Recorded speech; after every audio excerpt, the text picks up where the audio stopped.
नमस्कार दोस्तों, स्वागत है आप सबका एक बार फिर से आपके अपने YouTube चैनल पर। आज ये अपना सरल रेखा में गति का दूसरा लेक्चर है। पहले लेक्चर में अपन ने कुछ बेसिक बातें पढ़ी थी फिजिक्स के बारे में और फिजिक्स की शाखाओं के बारे में कुछ अध्ययन किया था। विराम और गति शब्द को भी अपन ने बहुत अच्छे से समझा था और निर्देश तंत्र शब्द को मैंने समझाया था वहाँ पर। आज के इस लेक्चर में हम निर्देश तंत्र को पढ़ने वाले हैं। उसमें कार्तीय निर्देश तंत्र को पढ़ेंगे और फिर विमाओं के आधार पर गति के प्रकार हम पढ़ेंगे।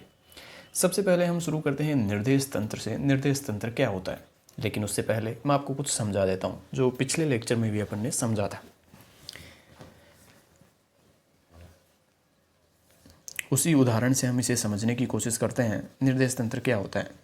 एक कार अपन ने ली थी, मैंने कहा था T1 समय पर कार यहाँ पर है और T2 समय पर ये कार यहाँ से यहाँ पर चली जाती है। एक बार अपन ने इस कार को यहाँ खड़े व्यक्ति के सापेक्ष देखा था, एक बार कार को पेड़ के सापेक्ष देखा था और एक बार कार को यहाँ पोल के सापेक्ष अपन ने देखा था। तो मैंने बताया था कि कार की यदि स्थिति व्यक्ति के सापेक्ष बदल रही है समय के साथ, जैसे x1 से x2 हो रही हैं, ये x1 थी अब x2 हो गई हैं, तो कार व्यक्ति के सापेक्ष गति में है।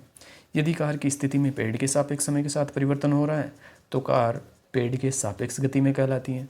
यदि कार की स्थिति में इस पोल के सापेक्ष समय के साथ परिवर्तन हो रहा है तो कार पोल के सापेक्ष गति में कहलाती है। और मैंने ये भी कहा था आपसे कि गति और विराम जो शब्द हैं ये सापेक्षिक वर्ड हैं, निरपेक्ष रूप से कोई वस्तु स्थिर या गतिशील नहीं होती। तो अब इस केस में अपन ने देखा, एक बार निर्देश तंत्र व्यक्ति था जब हम व्यक्ति के सापेक्ष इस कार की गति को देख रहे थे। दूसरी बार निर्देश तंत्र हुआ पेड़, जब हम इस कार की गति को पेड़ के सापेक्ष देख रहे थे। तीसरी बार निर्देश तंत्र हुआ पोल, जब हम कार की गति को पेड़ के इस पोल के सापेक्ष देख रहे थे।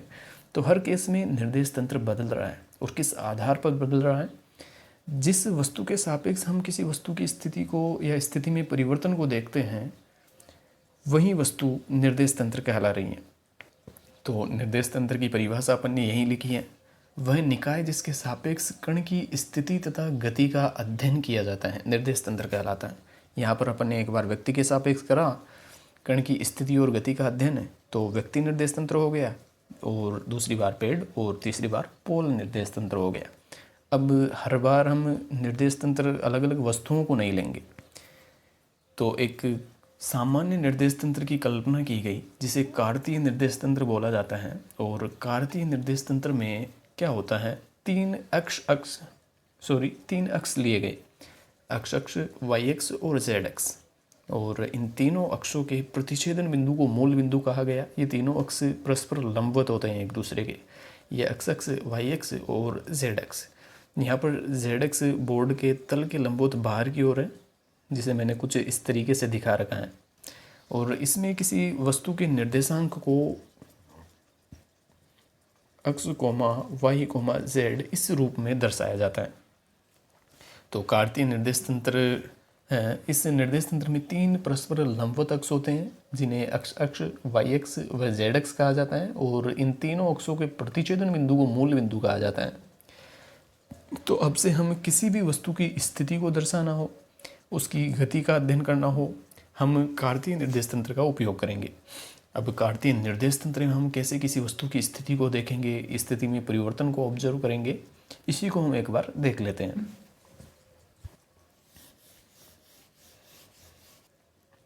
मान लेते हैं ये कोई कार्तीय निर्देश तंत्र मैंने ले लिया, ये x अक्ष है, ये y अक्ष और ये z अक्ष। कोई ये मूल बिंदु है, कोई वस्तु मैंने यहाँ पर ले ली P बिंदु पर, जिसके निर्देशांक x1, y1, z1 है, या फिर मैं नंबर ही दे देता हूँ 1, 2, 4 है निर्देशांक। एक का मतलब है यहाँ पर x निर्देशांक 1 है। P बिंदु की मूल बिंदु से x अक्ष की दिशा में दूरी क्या है, x अक्ष की दिशा में दूरी 1 है, तो ये x निर्देशांक हो गया 1। और y निर्देशांक का मतलब है p बिंदु की yx डायरेक्शन में दूरी क्या है, ये जो दूरी है, ये दूरी, ये y दूरी होगी जो 2 यहाँ पर अपन ने लिए, और 4 जो कि z निर्देशांक है, उसका मतलब है कि ये p बिंदु बोर्ड के तल से ऊपर की ओर कितना उठा हुआ है। तो 4 अपन ने ले रखा है निर्देशांक, मतलब यदि मीटर में हम ले इन दूरियों को तो 4 मीटर ऊपर उठा हुआ है, ये z निर्देशांक हमें बता रहा है। यदि इस बिंदु की स्थिति में समय के साथ परिवर्तन होता है, मान लो t1 समय पर ये बिंदु यहाँ पर है, t2 समय पर ये बिंदु यहाँ ना होकर यहाँ कहीं हो गया और उसके निर्देशांक 3,2,5 हो गए, मान लेते हैं एक बार के लिए ये t2 समय पर, तो हम कहेंगे ये बिंदु गतिशील अवस्था में है, क्योंकि इसकी स्थिति में परिवर्तन हुआ है मूल बिंदु के सापेक्ष। मूल बिंदु से स्थिति ये थी पहले, अब स्थिति बदल कर ये हो गई, और ये दूरी हम निकालना जानते हैं दूरी सूत्र से। मूल बिंदु के निर्देशांक हमें पता ही है 0,0,0 होता है। तो ये स्थिति में परिवर्तन हुआ है, मतलब P बिंदु जो है वो गतिशील अवस्था में है। वहीं यदि P बिंदु की स्थिति में समय के साथ परिवर्तन ना हुआ होता, मान लेते हैं T1 समय पर भी P बिंदु यहीं पर था निर्देशांक 1,2,4 पर, और T2 समय पर भी P बिंदु यहीं पर रहता, तो P बिंदु उस स्थिति में विराम अवस्था में कहलाता। तो इस तरीके से हम निर्देश तंत्र में या निर्देश तंत्र के सापेक्ष हम किसी वस्तु की स्थिति में परिवर्तन को या गति को हम देखेंगे। अब से हमारा ऑब्जर्व करने का तरीका यही रहेगा। अब हम विमाओं के आधार पर गति के प्रकार पढ़ेंगे, और वो किस आधार पर हमने विभाजित किया है गति को, उसको समझते हैं।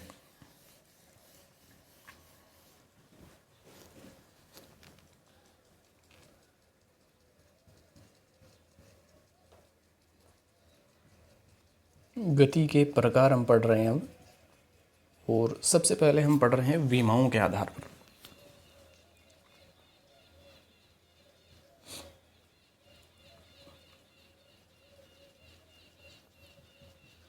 पहले चार्ट अपन बना लेते हैं। मोशन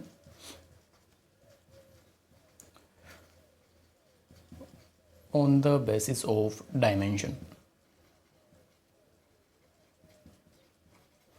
और इस आधार पर गति को 3 भागों में बांटा गया है। पहला, वन डायमेंशनल मोशन।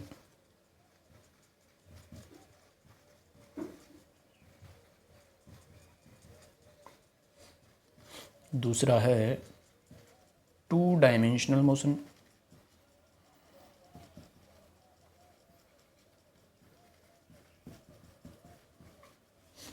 और तीसरा है 3 डायमेंशनल मोशन।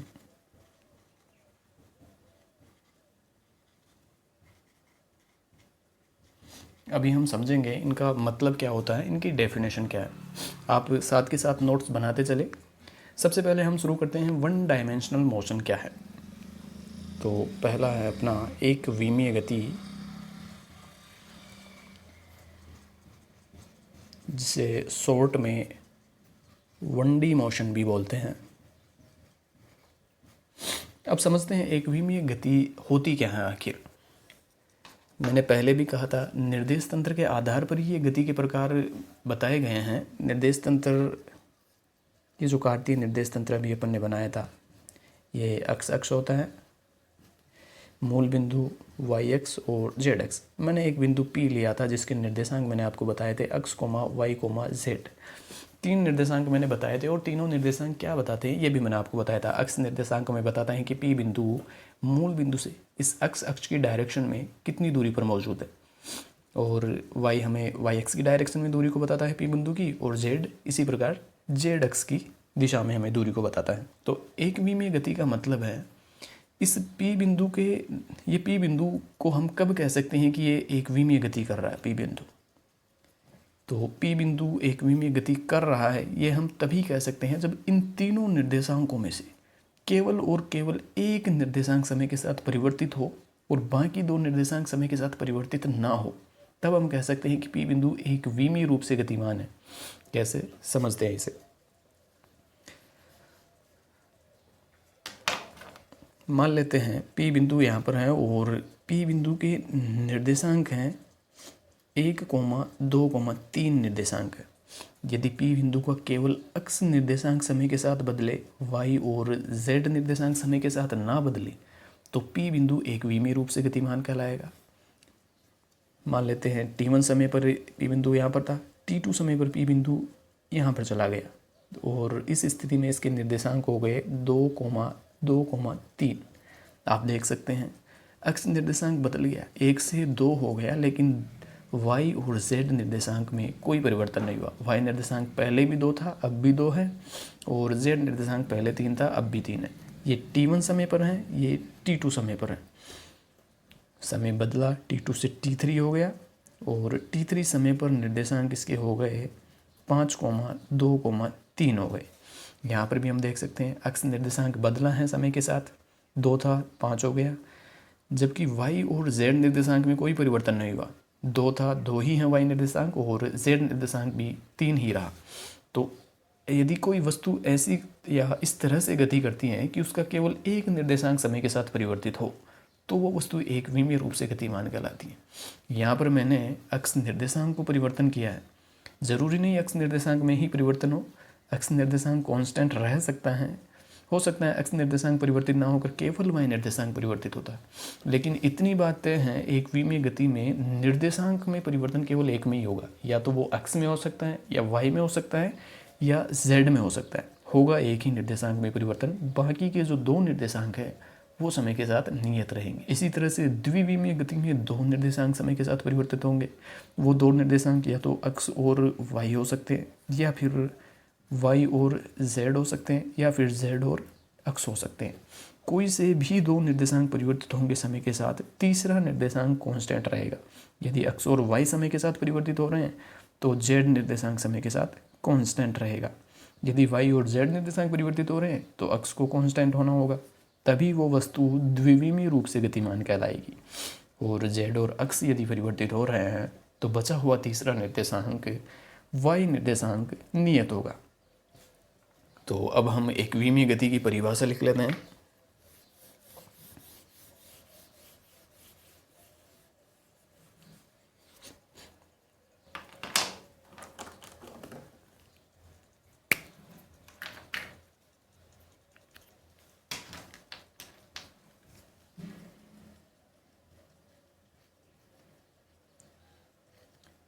यदि किसी वस्तु की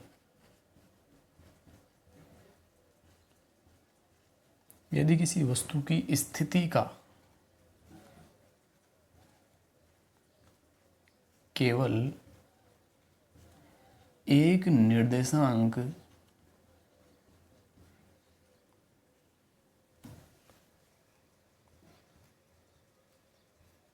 समय के साथ परिवर्तित हो तो वस्तु की गति एक विमीय गति कहलाती है। ये आप लिख लेना। एग्जाम्पल हम इसके देखें तो वो सरल रेखा में गति एक विमीय गति होती है। सरल रेखा में गति एक विमीय गति होती है। समझते हैं इसे। ये एक निर्देशांक उसी तरह हम ले लेते हैं। ये अक्ष हैं, ये वाई एक्स और ये जेड एक्स। मान लेते हैं किसी वस्तु इस पथ के अनुदिश गति कर रही है। ये पथ है वस्तु के गति करने का। ये P बिंदु है और P से ये यहाँ पर पहुँच जाती है। मान लेते हैं हम P बिंदु पर वस्तु के निर्देशांक 2, 3, 4 अपन मान लेते हैं। यहाँ पर निर्देशांकों का क्या मतलब है? 2 मतलब ये दूरी 2 है। y निर्देशांक 3 होने का मतलब ये 3 है, और z निर्देशांक 4 होने का मतलब है ये जो P बिंदु हैं 4 इकाई दूरी ऊपर उठा हुआ है बोर्ड के तल से।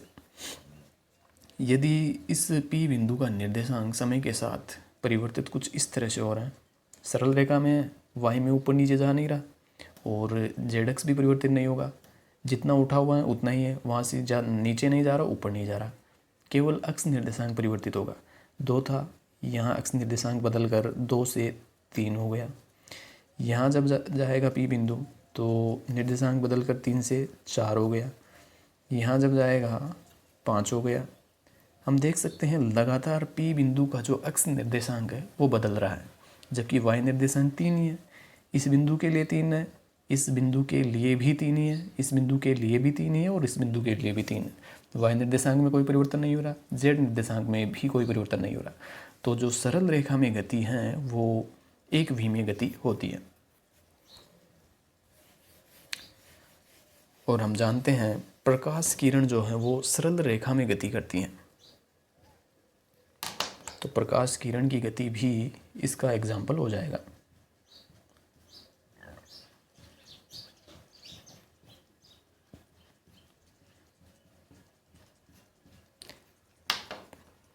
अब हम लिखते हैं द्विविमीय गति।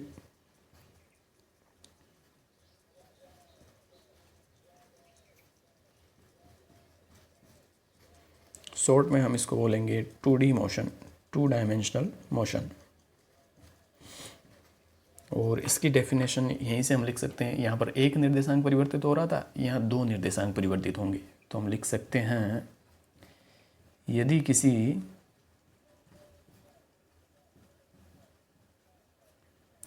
वस्तु की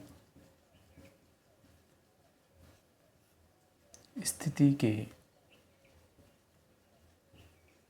केवल 2 निर्देशांक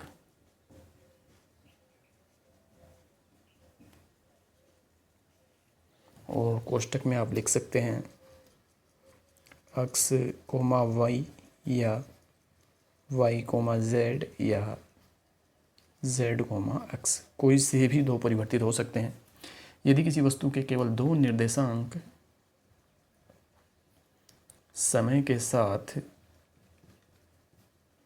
परिवर्तित हो तो वस्तु की गति द्विविमीय गति कहलाती है। इसका एग्जाम्पल हो जाएगा समतल में गति,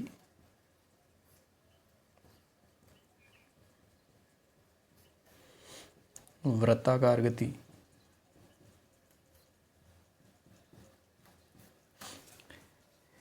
समझते हैं एग्जाम्पल को एक बार। वहीं निर्देश तंत्र हम ले लेते हैं। मान लेते हैं ये कोई पार्टिकल है जो वृत्ताकार पथ पर गति कर रहा है। ये x अक्ष है, ये y अक्ष है और z अक्ष पर है। एक्स वाई समतल में कोई पार्टिकल गति कर रहा है वृत्ताकार पथ पर। यदि यहाँ से उसने गति करना शुरू किया ए बिंदु से, तो ए बिंदु के निर्देशांक होंगे, मान लेते हैं ये 5 मीटर है एक्स में और वाई में 3 मीटर है, तो 5,3 हो जाएंगे निर्देशांक। जेड को हम 0 मान लेते हैं। 0 है ही क्योंकि एक्स वाई तल में जेड एक्स का मान 0 होता है। जेड जो कोऑर्डिनेट होता है उसका मान 0 होता है। 5,3,0 एक ही निर्देशांक होंगे। पार्टिकल ने गति करना शुरू किया, यहाँ से यहाँ पहुँच गया, निर्देशांक बदल जाएंगे। बी बिंदु पर पहुँच गया पार्टिकल, ए निर्देशांक ये 5 मीटर, हम 7 मीटर मान लेते हैं इसको, तो 7 हो जाएगा एक्स निर्देशांक। और इसे हम 4 मान लेते हैं वाई निर्देशांक को।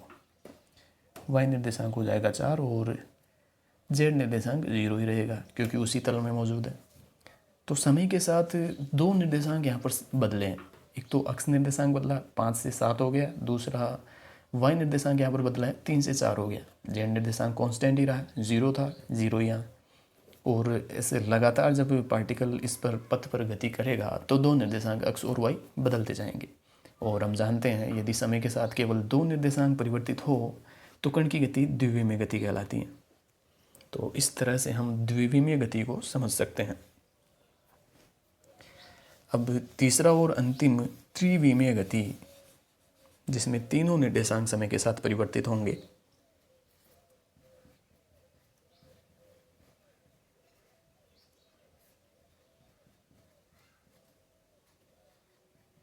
थ्री डी मोशन,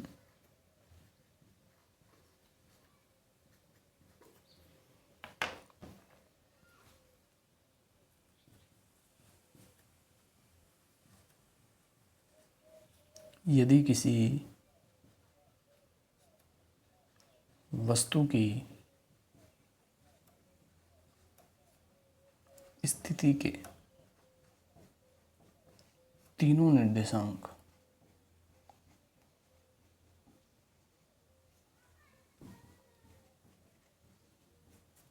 समय के साथ परिवर्तित हो तो वस्तु त्रिविमीय रूप से गतिमान कहलाती हैं। और इसके जो एग्जाम्पल हैं वो हो जाएंगे गैस के अणुओं की गति,